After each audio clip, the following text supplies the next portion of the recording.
परीक्षा समय आसीगला आउ कम दिन परीक्षा रहिला मन देई मन लगाई पढ़िबार समय आसीगला किंतु यही समय रे पढ़िबा पई सबुठारु अधिक बाधक साजुची शीत बा ठंडा। शीत धीरे धीरे बढ़िबार लागिची। शीतर लहरी चारिआडे खेली जाइछि तेणु पढ़िबा को बहुत प्रोब्लेम होउछि। जेपरि सकाळु उठिबा को इच्छा होनी पूरा दिन अलसरे कटि जाउछि आउ राति रे पढ़िबा को बसु बसु निद आसी जाउछि। ताहले पढ़िबो किपरि कोर्स कंप्लीट करिवो किपरि परीक्षा रे भल मार्क आनिबो चिंता तो लागुथिबो।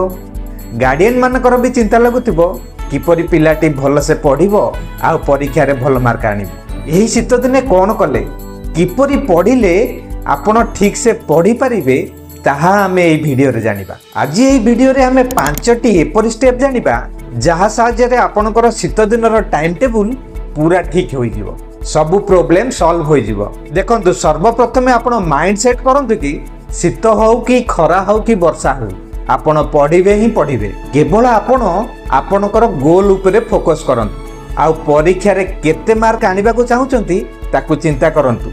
निजर पूरा 100% लगाई दियंतु। निज माइंड को ट्रेंड करंतु पढ़िबा पई कारण एही समय को जदी तुमे जगी जिवो ना परीक्षा निश्चिंत तुमर भल हेबो। तेणु प्रथम स्टेप हैला आपण आपनकर माइंड सेट करंतु जे शीत हेले भी पढ़िबे। स्टेप 2 हैला शीत दिन रे कोन हुए ना अधिक निद लागे ताहार किपरि समाधान करिबा।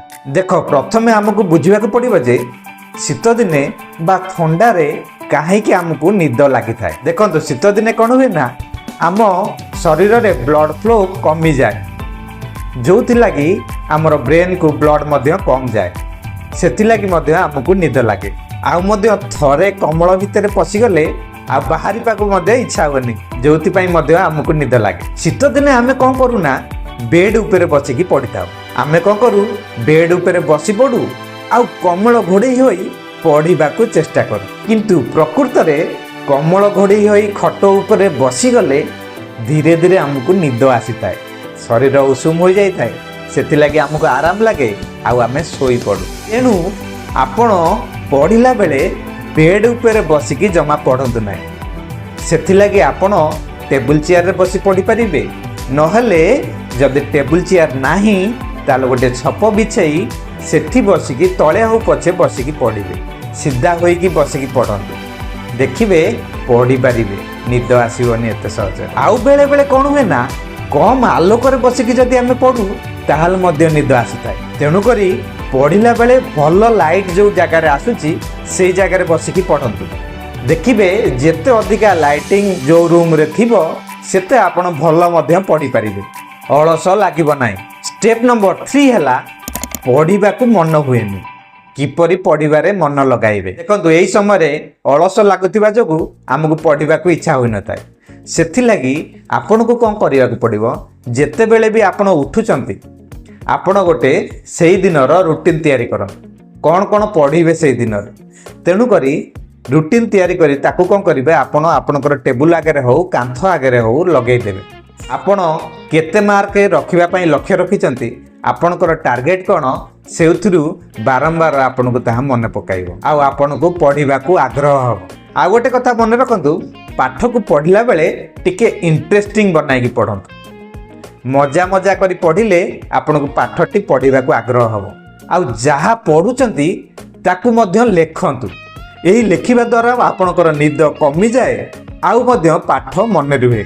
स्टेप 4 हैला पानी अधिका पियंतु। एही शीत दिने अधिकांश पिला पानी कम पी थांती जहा जगु आम शरीर रे जलीय अंश कमी जाए ब्लड फ्लो मध्य कमी जाए जहा जगु आमको निद लागे तेणु करी प्रतिदिन सफिशिएंट पानी पियो जहा जगु आपन को एक्टिव लागिबो भल लागिबो अलस भी लागिबो नाही।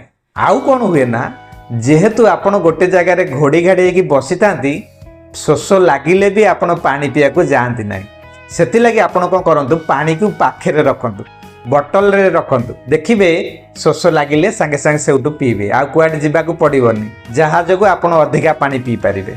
स्टेप 5 हैला डिस्ट्रैक्शन किपरि दूर करिवे। यही शीत टाइम रे डिस्ट्रैक्शन बढ़ी थाए जेपरि मोबाइल देखिबा गपसप हवा आदि। यार कारण हैला ठंडा रे बुलिबा पई भल लागेनी तेणुक गोटे जगार बसी मोबाइल चलैबाकू इच्छा हुए आउ ए मोबाइल चलाऊ चलाऊ टाइम पास कर जाए। से आपण कौन करूँ निज मोबाइल फोन को निज ठारू दूर रे रखु जहाँ जो आपण हठात मोबाइल फोन सहित कनेक्ट रहिबे ना। पढ़िला बेले मध्य मोबाइल फोन जमा पाखरे रखंतु ना, नहले किछि समय पढ़ु पढ़ु जेतेबेले गोटे जिनस पई मोबाइल फोन खेलेबे आउ मोबाइल फोन छाड़ी पारिबे ना, सेमती देखि चलिथिबे।